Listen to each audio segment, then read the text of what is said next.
Hello everyone and welcome back to the Cardboard Engine Shed. I know I haven't uploaded for a couple of weeks. That's mainly because I've been very busy with a lot of various projects and locomotives and things.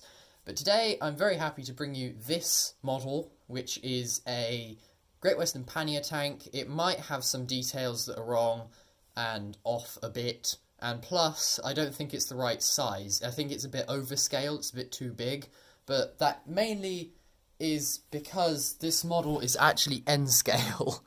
As you can see, it's N-scale, and I think it might be slightly oversized, but I think I got the measurements right for it. It is, of course, static, just because at this size it's a bit difficult to make them move.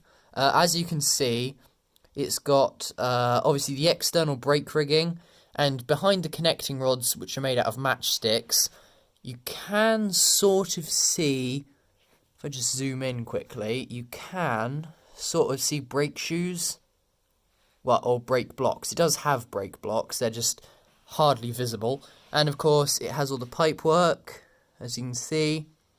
Even along the running boards, there's pipe work. The handrails and most of the pipe work is made out of solder, which is very good because it's basically the thinnest wire I could find. It's made mostly of card. Obviously, this is called the Cardboard Engine Shed, but the card that I used is quite similar to cardboard. It is slightly corrugated, but very difficult to notice.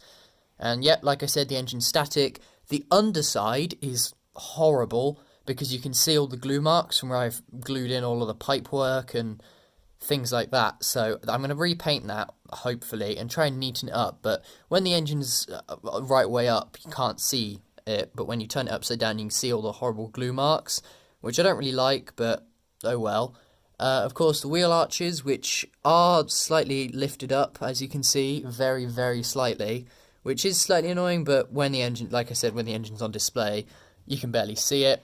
And also, if I zoom in, it's quite hard to see, it does have a cab interior. It's not very good, and not accurate either, but it does have a cab interior. You can sort of see some of the gauges in there. It's easier to see when the cab is like split in half, but I don't really want to do that at the moment. And of course the glue is in the way, which I still haven't. I'm going to use some tweezers and just get all the glue off, which might take a while.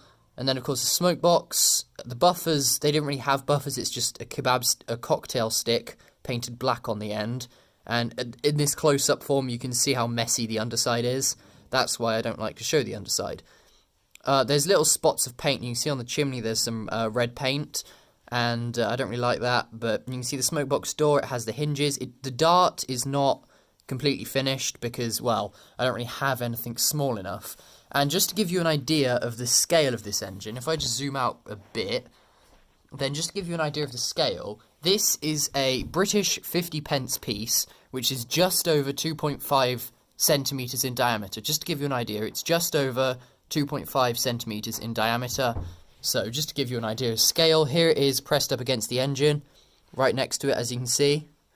So this engine is, I'd say, about 3 centimeters tall, maybe, bit less, give or take a few millimeters. 3 centimeters tall. I think it's about 2 inches long, maybe. I found some measurements on a website for an N-gauge Pannier tank. I think I got it right. But like I said, I do think it is slightly overscale. So in future, if I do build any more N-gauge engines, which I expect I probably will, then I will try and find some better measurements. And I do have a couple of ways of doing that. I'm probably going to keep on building, if I do build any more N-gauge models, then I'll probably build I'll probably build GWR engines, just so there's a similarity between them all. But the only things that aren't card on this model are, of course, the wires.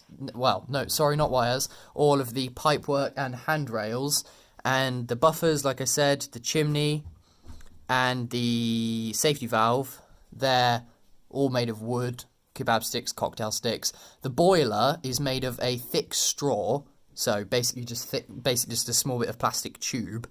The rest of it's made of card, like the water tanks, frames, running boards, wheels, cab, smoke box, firebox. So most of it is card, but if you could leave your opinions on this engine in the comments. Do you like it? Do you dislike it? If you don't like it, why don't you like it? Just because feedback's always helpful. Of course, this is my first attempt at building an N-gauge model, so there are a lot of things that if I do build any more in the future, there are a lot of things that I can improve on. But I think it's an alright first attempt, I suppose. But yeah, please leave your opinions in the comments. That would be greatly appreciated. But other than that, I hope you enjoyed, and thanks for watching.